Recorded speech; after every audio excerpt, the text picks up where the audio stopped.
베드로가 가이사랴 고넬료 집에 복음을 전하고 성령이 임하십니다.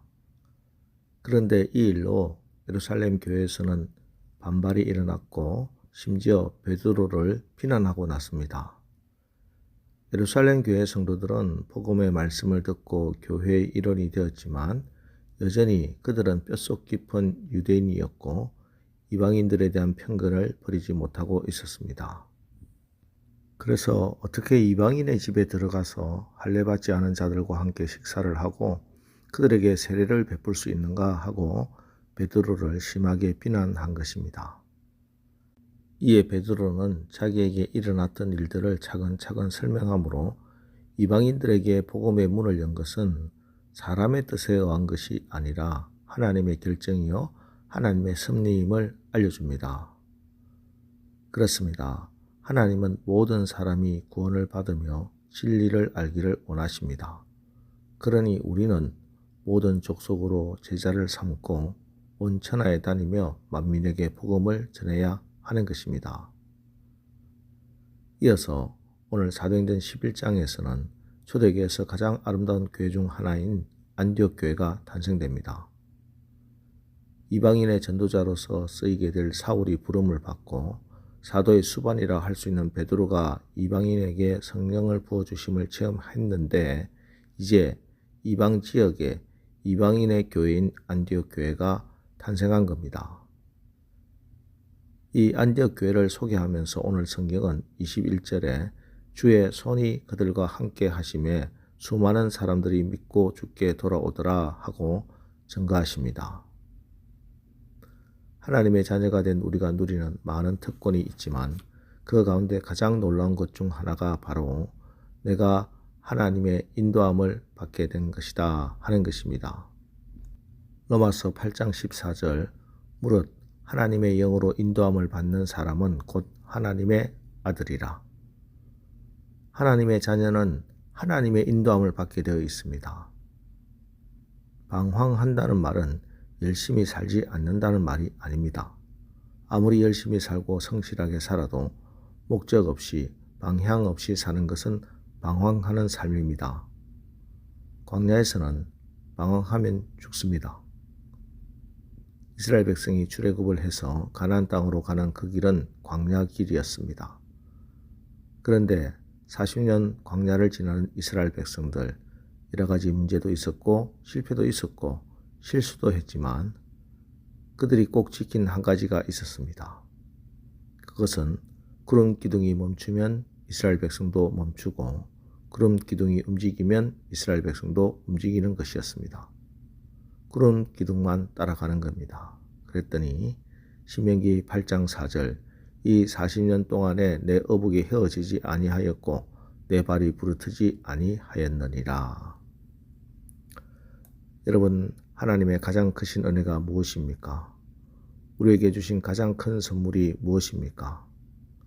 임마누엘 하나님, 우리와 함께 하시는 하나님, 예수님, 우리 주님이십니다. 우리 주님은 영원히 나를 떠나지 않으시고 내 안에 계시면서 나와 손잡고 친밀하게 사귀기를 원하십니다. 우리 주님과 함께하는 인생이기에 그 길이 비록 광야이지만 그 길은 기쁘고 감사하고 당당하게 승리하며 걸어가는 것입니다. 주의 손이 함께 하시면 예수님의 손을 꼭 붙잡고 가면 예수님이 공급해 주십니다.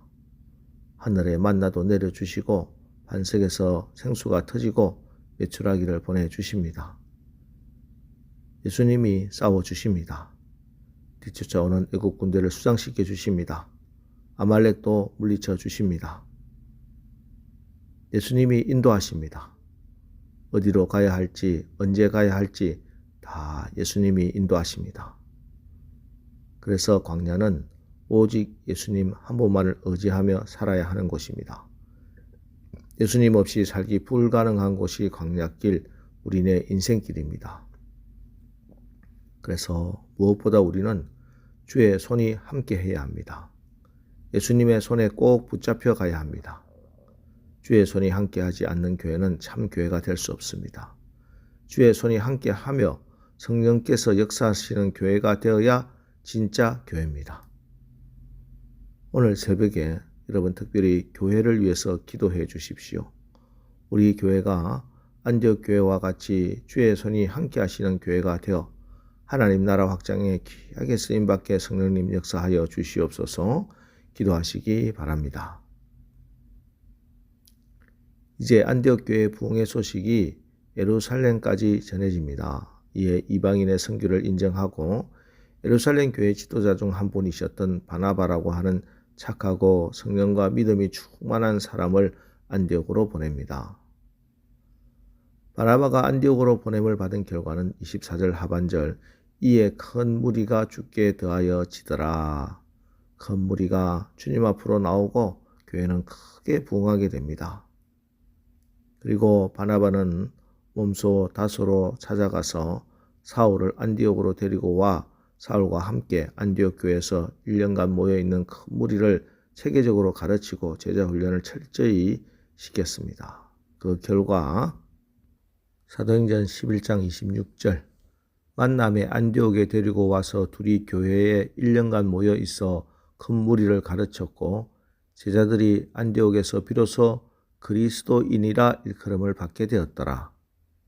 제자들이 안디옥 교회 성도들이 안디옥에서 비로소 그리스도인이라 일컬음을 받게 된 겁니다. 그리스도인, 크리스티아노스, 그리스도께 속한 사람 혹은 그리스도를 닮은 사람을 일컫는 말입니다.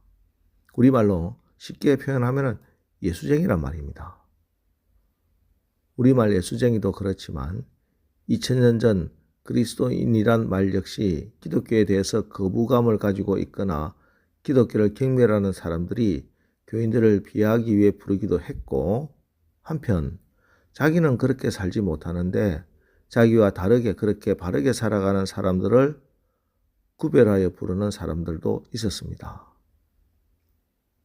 오늘 본문은 제자들이 안디옥에서 비로소 그리스도인이라 일컬음을 받게 되었다 하고 감격적으로 증언하고 있는 문장의 뉘앙스를 볼 때 후자의 가능성이 큽니다.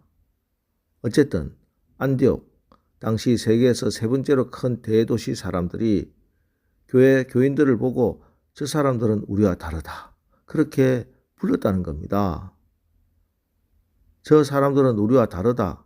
성경은 이것을 뭐라고 합니까? 거룩하다. 이렇게 말씀합니다. 그렇습니다. 바울과 바나바, 바나바와 바울의 협력 목회를 통해서 안디옥 교회 교인들은 거룩이라는 가장 귀한 열매를 맺었던 겁니다. 그리고 양적으로도 부흥하여 선교사도 파송하고 나중에 예루살렘 교회에 크게 구제 헌금을 보낼 만큼 성장한 것입니다. 여러분, 우리는 그리스도인입니다. 전에 우리의 믿음의 선배들을 세상이 예수쟁이라고 불렀습니다.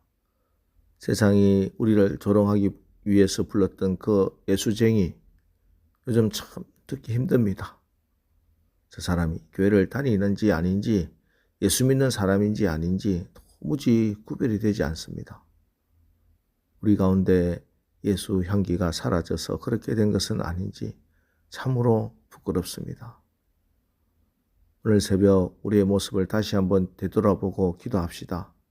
하나님, 우리 남설교회도 주의 손이 함께 하시고 주님의 손을 붙들고 동행한 안디옥 교회처럼 그렇게 세상으로부터 저들은 그리스도인이다, 예수쟁이들이다 하고 영광의 별명을 얻게 하옵소서.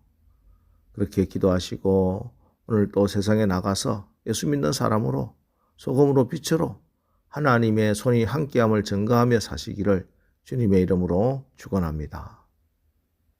기도하겠습니다. 하나님, 오늘 안디옥 교회를 주의 손이 그들과 함께 하시며 수많은 사람들이 믿고 주께 돌아오더라 하고 소개하는데 우리 교회가 이 시대의 안디옥 교회가 되게 하옵소서. 우리가 살아가는 모습을 보고 세상 사람들이 자기들이 사는 것과 다르다고 너희들은 예수쟁이라고 그리스도인이라고 별명을 붙일 수 있게 하옵소서. 그래서 우리 교회를 통해서 하나님 나라가 날마다 확장되는 역사가 일어나게 하여 주시옵소서. 예수님의 이름으로 기도합니다. 아멘. 자, 이제 오늘 말씀을 기억하면서 주여, 오늘도 우리가 주님의 손이 함께함으로 예수님의 손에 꼭 붙잡혀서 그리스도의 향기를 드러내는 그리스도인 예수쟁이로 살아가게 하옵소서. 우리 합심해서 기도하고 나가겠습니다.